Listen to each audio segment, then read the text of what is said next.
तो सर्दियों में तो ये मसला नहीं होता, लेकिन गर्मियों में ये मसला बहुत ज़्यादा होता है क्योंकि बिजली की लोड शेडिंग बहुत ज़्यादा होती है, जिसकी वजह से फ्रिज में कूलिंग नहीं बनती।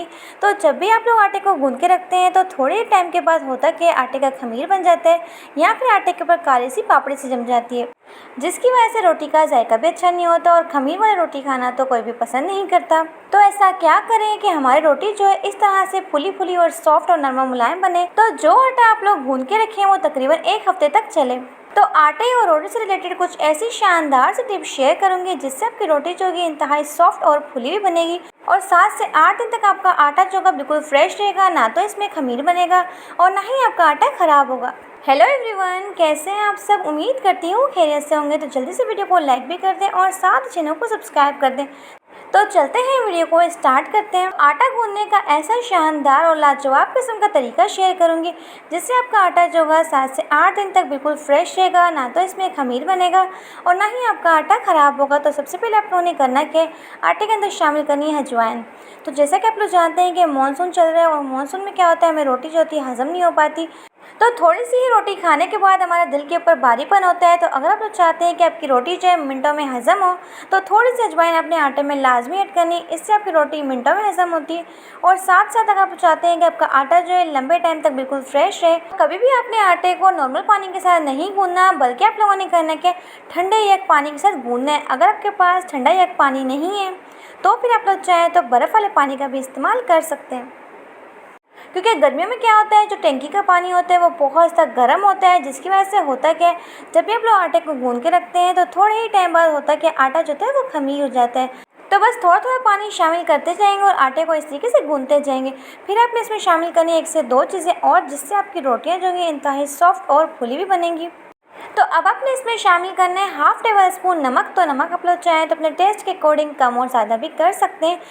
तो कुछ लोग क्या करते हैं, आटे के अंदर नमक डालना पसंद करते हैं, लेकिन काफ़ी लोग क्या करते हैं, नमक डालना अवॉइड करते हैं। तो यह आपके ऊपर, आप लोग चाहें तो डाल लें या फिर चाहें तो स्किप भी कर सकते हैं। तो यहाँ पे आप लोगों ने करना क्या है, थोड़ा थोड़ा पानी शामिल करते जाना है और साथ ही नमक को मिक्स करते जाना है। तो जब भी मुझे पराठे बनाने होते हैं तो मैं नमक शामिल लाजमी करती हूँ, लेकिन जब मुझे सालन के साथ रोटी बनानी होती है तो मैं नमक नहीं डालती। इसका सबसे बड़ा फ़ायदा क्या होता है, अगर आपके सालन के अंदर नमक तेज़ जाता है तो इससे क्या होता है, वो नमक जो होता है वो बैलेंस हो जाता है। अगर आप चाहते हैं कि आपकी रोटियाँ जो है इंतहाई सॉफ्ट, फुली हुई और नरम मुलायम बने, तो इसमें आपने शामिल करना है 2 टेबल स्पून कुकिंग ऑयल।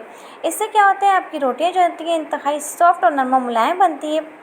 तो जो लड़कियां बिगनर्स हैं, रोटी बनाना सीख रही हैं, उनके साथ क्या मसला होता है, उनकी रोटी जो होती है ना तो फूलती है और ना ही सॉफ्ट बनती है। तो आटे में अगर आप लोग कुकिंग ऑयल डाल देते हैं तो इससे आपकी रोटी बहुत ही नरम और मुलायम बनती है।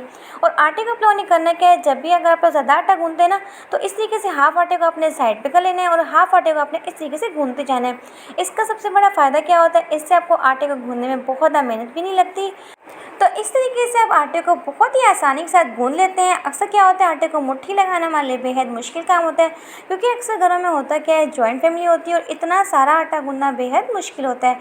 तो अगर इस तरीके से आप लोग आटे को गूंदते हैं तो आपके लिए आटा गूंदना बेहद आसान हो जाता है।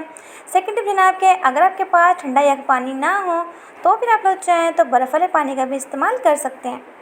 अगर आप चाहते हैं कि आपकी रोटी जो है सॉफ्ट, नरम और मुलायम बने तो आपने आटा बहुत ही अच्छा सा गूंदना है। अच्छे से आपने मुट्ठी लगानी है, आटे को अपने बिल्कुल सॉफ्ट सा बनाना है, क्योंकि अगर आपका आटा सही से नहीं गूंदता तो फिर आपकी रोटी जो होती है वो नरम और मुलायम नहीं बनती, बल्कि कड़क सी बनती है। तो इस चीज़ का भी ध्यान आपने खास तौर पर रखना है। तो हमेशा आपने करना है कि आटे को गूंद के रखना है तकरीबन 15 से 20 मिनट के लिए। तो इससे क्या होता है, आटा जो होता है बहुत ज़्यादा सॉफ्ट हो जाता है और रोटियाँ भी बहुत ज़्यादा मज़े की बनती हैं। तो जब आप लोग आटे को गूंद लेते हैं तो इसके बाद आप लोगों ने करना है कि इसमें शामिल करना है कुकिंग ऑयल। इससे क्या होता है, आटे के ऊपर जो काली सी पापड़ी बन जाती है ना, वो आपके आटे के ऊपर नहीं बनती। और अक्सर लोग आटे को फ्रिज में रखते हुए एक सबसे बड़ी गलती करते हैं, प्लास्टिक का बर्तन इस्तेमाल करते हैं। इससे क्या होता है, आपका आटा जो होता है जब भी आप लोग ठंडा करने के लिए रखते हैं तो थोड़े टाइम के बाद आटे का खमीर बन जाता है, क्योंकि प्लास्टिक के बर्तन को ठंडा होने में तकरीबन 3 से 4 घंटे लगते हैं और ऐसे में आपका आटा जो होता है वो ख़राब हो जाता है। तो हमेशा आपने करना है कि आटे को रखना है सिल्वर के बर्तन में, कभी भी आपने ऐसे कहने में प्लास्टिक के बर्तन में नहीं रखना। तो अगर आप लोग इन टिप्स को फॉलो करते हैं तो आपका आटा जो होता है इंतहाई सॉफ्ट बनता है और जब आप लोग इस आटे के साथ रोटियां बनाते हैं तो आपकी रोटियां भी बहुत ही नरम और मुलायम बनती है। और इस तरीके से ना तो आपके आटे के ऊपर काली सी पापड़ी से जमेगी और आपका आटा भी बिल्कुल फ्रेश रहेगा। तो अक्सर लोग क्या करते हैं, फ्रेश आटा ही गूँथते हैं, लेकिन कुछ वुमेन्स जो होती हैं वो क्या नाम है, वर्किंग वुमेन्स होती हैं, वो काम वगैरह करती हैं, जिसकी वजह से क्या करती हैं, वो इकट्ठा ही आटे को गूँथ के रखती हैं। ऐसे में क्या होता है, शदीद गर्मी में उनका आटा जो होता है ख़राब हो जाता है। लेकिन अगर आप लोग क्या नाम है, आटे को इस तरीके से गूँथ के रखते हैं तो आपका आटा जो होता है बिल्कुल फ्रेश रहता है, ना तो इसका खमीर बनेगा और ना ही आपका आटा ख़राब होगा। तो जब आप लोग मेरे बताए हुए तरीके के साथ रोटियां बनाएंगे तो इंशाल्लाह आपकी रोटियां जो होंगी बिल्कुल इस कदर सॉफ्ट और नरम मुलायम बनेंगी और इसी तरीके से फूलेंगी जैसे कि आप लोग वीडियो में देख रहे हैं। तो जब भी आपने रोटियों को पकाना है तो तवे को बहुत ज़्यादा गर्म नहीं करना है। इससे क्या होता है, जब भी आप तवे पर रोटी डालते हैं तो फ़ौरन से आपकी रोटी जो होती है वो जल जाती है।